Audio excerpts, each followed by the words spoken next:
Mr. Neuer, the floor is yours. Thank you. Chairman Smith, Ranking Member Wild, members of the committee, thank you for inviting me to testify at this important hearing.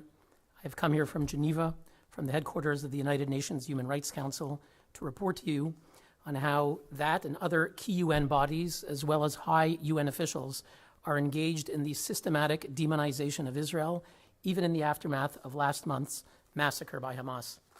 Mr. Chairman, the United Nations was founded in wake of the Nazi atrocities.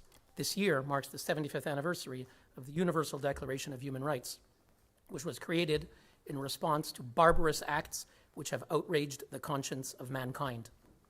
1 month ago, on October 7th, Hamas sent thousands of terrorists to infiltrate into Israel. They broke into more than a dozen communities, massacred entire families, committing horrific and sadistic acts. They slaughtered 260 young people at a music festival. On that day in total, Hamas murdered more than 1,400 people. There are moments in this life, said President Joe Biden, when pure, unadulterated evil is unleashed on this world. The people of Israel lived through one such moment this weekend. This was an act of sheer evil, quote unquote. British Prime Minister Rishi Sunak likewise said, the attacks in Israel shocked the world. Over 1,400 people murdered one by one. The elderly, men, women, children, babies in arms, murdered, mutilated, burned alive. We should call it by its name. It was a pogrom. Mr. Chairman, what one would expect the United Nations, likewise, to speak clearly and denounce barbarous acts which have shocked the conscience of mankind. Yet, this is not what has been happening. Instead, over the past month, despite some condemnations of Hamas, the overwhelming majority of statements by UN bodies and officials have been pointing the finger at Israel, expressly or by implication.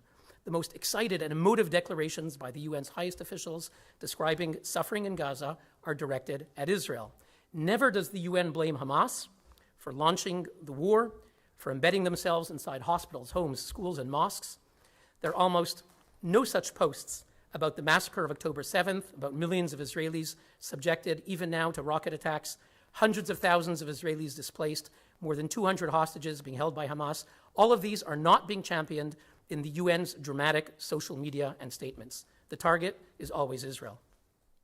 Now, often this is done by misrepresenting basic facts, such as falsely accusing Israel of bombing a hospital when the culprit was actually the Islamic Jihad, falsely characterizing Israel's legitimate self-defense aimed at targeting terrorists as, quote, collective punishment or other crimes, creating false moral equivalence between such self-defense and the terrorists, misusing numbers of Gaza dead, not telling us the source of the data is Hamas, not telling us how many of those dead are terrorists, including those killed in Israel, and pretending that proportionality is about comparing death tolls when in fact it's about using proportional means to achieve a valid military objective. Now, the UN Charter guarantees the equal rights of nations large and small, yet nowhere is this principle more violated than when it comes to the UN's treatment of Israel. At the UN General Assembly last year, there was one resolution on Iran, one on Syria, one on North Korea, and 15 on Israel. 0 resolutions were adopted on China, Venezuela, Zimbabwe, and 180 other countries. At the UNGA, any resolution targeting Israel is passed by an automatic majority. This was on display 2 weeks ago when the GA adopted an Arab-drafted resolution calling for a ceasefire after, outrageously, they rejected a Canadian amendment that would have condemned Hamas for the massacre and demanded the release of over 200 Israeli hostages, including children, babies, and elderly grandmothers. So the text adopted by the GA failed to even mention the word Hamas, failed to recognize Israel's right and duty to defend its citizens against terrorism. Now, at the World Health Organization, every year its annual assembly deviates from global public health for a special debate singling out Israel.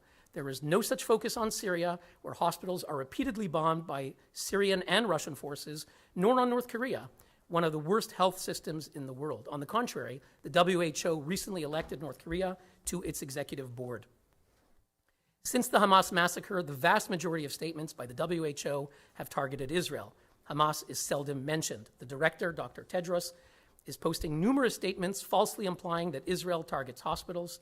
He fails to say that Israel's military abides by the law of armed conflict, expends enormous efforts to avoid harming civilians, while Hamas's strategy, on the contrary, is to embed itself inside hospitals, homes, schools, and mosques to use Gaza civilians as human shields.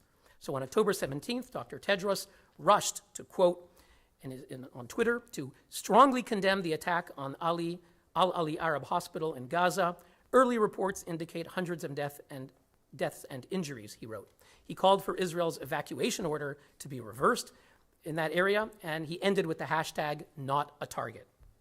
Now, in truth, Israel never targeted or even attacked that hospital, and there were no hundreds killed. The US, France, Britain, and Canada all confirmed Israel's analysis showing the explosion was caused by a failed rocket launch by Islamic Jihad.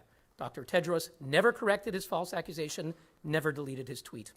Likewise, 2 days ago, he posted a call for a ceasefire without any mention of the word Hamas, Israel's right to self-defense, to stop Hamas from carrying out their stated intentions by one of their top officials to repeat the massacre of October 7th was nowhere mentioned. At the UN's Human Rights Council, most of the world's serial abusers get a free pass. Many sit on the council, including Qatar, Kazakhstan, and Pakistan. Last month, they re-elected the regimes of China and Cuba. None has ever been censured.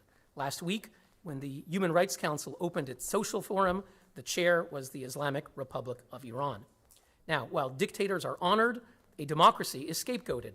The only country in the world with a standing agenda item at the Council is not China, which denies basic human rights to 1.5 billion people, as you well know, Mr. Chairman, nor is it Iran, which beats, blinds, and poisons women and girls for protesting and which sponsors Hamas terrorism. Instead, the agenda item is on Israel. From the Council's creation until today, it's adopted more resolutions on Israel than on Iran, Syria, and North Korea combined. In May 2021, after Hamas and the Jihad fired 4,000 rockets at Israeli civilian centers, they created at the Council a commission of inquiry targeting Israel. It's the first that has no end date. It is mandated to report in perpetuity. Its unprecedented scope includes a mandate to examine root causes of the conflict, which include alleged systematic discrimination based on race. As chair of the inquiry, the Council appointed Navi Pillay, someone who has signed petitions lobbying governments to, quote, sanction apartheid Israel. She's the chair. UN Watch has documented her bias in a legal request that we submitted to Ms. Pillay, demanding that she recuse herself. She ignored our petition. Another commissioner is Milun Kotari. Last year, he gave an interview where he ranted about the Jewish lobby and questioned Israel's right to be a member of the UN. He was condemned by numerous countries and even UN officials for antisemitism, yet he remains in his post. Not surprisingly, in the inquiry's most recent press statement on October 16th, they create a false moral equivalence between Israel and Hamas, refusing to treat Hamas as a terrorist organization, refusing to affirm Israel's right to self-defense. In a recent Al Jazeera interview, Navi Pillay effectively explained away Hamas's atrocities as somehow inevitable, and she made false comparisons with Nelson Mandela. Now, other officials need to be examined. Last year, the Council named Francesca Albanese as its special rapporteur on Palestine. The mandate is to investigate only Israel's violations. UN experts are obliged to be objective. Before she was appointed, I informed the Council that Albanese has repeatedly equating the suffering of Palestinians with the Nazi Holocaust and accused Israel of war crimes, apartheid, and genocide. In a 2014 Facebook post, she said America is, quote, subjugated by the Jewish lobby. Still, the Council went ahead and appointed her. Ever since, Albanese has used her UN post to legitimize terrorism. Last November, she addressed a Hamas conference where she said, quote, you have a right to resist. This is a UN human rights expert encouraging Hamas last November. 6 days ago, she led 6 other supposed UN experts to accuse Israel of attempting, quote, genocide. This insane charge was also made a few days prior by Craig Mohiber, the outgoing head of the UN Human Rights Office in New York, in a manifesto that he published as an open letter to the UN, where he implied he was quitting as an act of conscience. Now, this supposed moral protest was covered immediately by The Guardian and Al Jazeera. What they did not report was that Mr. Mohiber actually had to leave his job now, that he was under an investigation since March after we exposed his litany of social media posts describing Israel in terms of infinite evil. Finally, we need to address UNRWA, which in 2022 alone received $344 million in U.S. funding. Under the slogan, peace starts here, UNRWA tells donor states that they educate Palestinians about human rights and peace, that they promote stability. Yet today we've released a new report, Hate Starts Here, how UNRWA teachers indoctrinate Palestinian Children and Incite Antisemitism. It can be found at unwatch.org. Our last report documented how UNRWA staff regularly call to murder Jews and create teaching materials that glorify terrorism, encourage martyrdom, demonize Israelis, and incite anti-Semitism. We had identified over 100 UNRWA teachers and staff found to promote hate and violence in social media. Our new report today examines how UNRWA staff reacted to the Hamas massacre. As soon as news of the slaughter broke, they immediately celebrated it on Facebook. Allah is great, Allah is great. Reality surpasses our wildest dreams, posted UNRWA Gaza teacher Osama Ahmed. UNRWA principal Iman Hassan justified the massacre as restoring rights and redressing grievances. Rawia Hellis, director of UNRWA's Khan Yunis Training Center, featured in an UNRWA video, glorified one of the terrorists as a hero and a prince. UNRWA English teacher Asma Rafiq Kuhel called to sculpture the date, adding the emoji of a heart. UNRWA school administrator Hamada Ahmed posted, "Welcome to the Great October." Finally, there's an UNRWA official, Mohammed Al-Sheikh Ali. He features on our report on page 16. He recently posted the following: "Anyone who talks about taking refuge in Sinai is a traitor.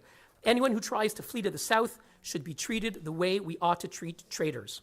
Mr. Chairman, in other words, we have someone identifying himself on Facebook as an UNRWA official with prominent photos of him receiving UNRWA awards, calling on Hamas to execute Gazans who want to go south to flee for safety, to get away from Hamas. In closing, Mr. Chairman, members of the committee, on the 75th anniversary of the Universal Declaration of Human Rights, key bodies and officials of the United Nations are exploiting and distorting the language of human rights, the basic concepts of international law, in order to cast Israel as a racist and genocidal state, as the manifestation of infinite evil, even as it is trying to defend itself from one of the most horrific mass terrorist attacks of our time. At a moment when the world needs moral clarity and leadership, the UN has failed. Its actions only incentivize Hamas to continue their strategy of using Palestinians as human shields and maximizing casualties. The United Nations will never live up to its founding premise so long as this pathology endures. Thank you. Thank you so very much, Mr. Neuer.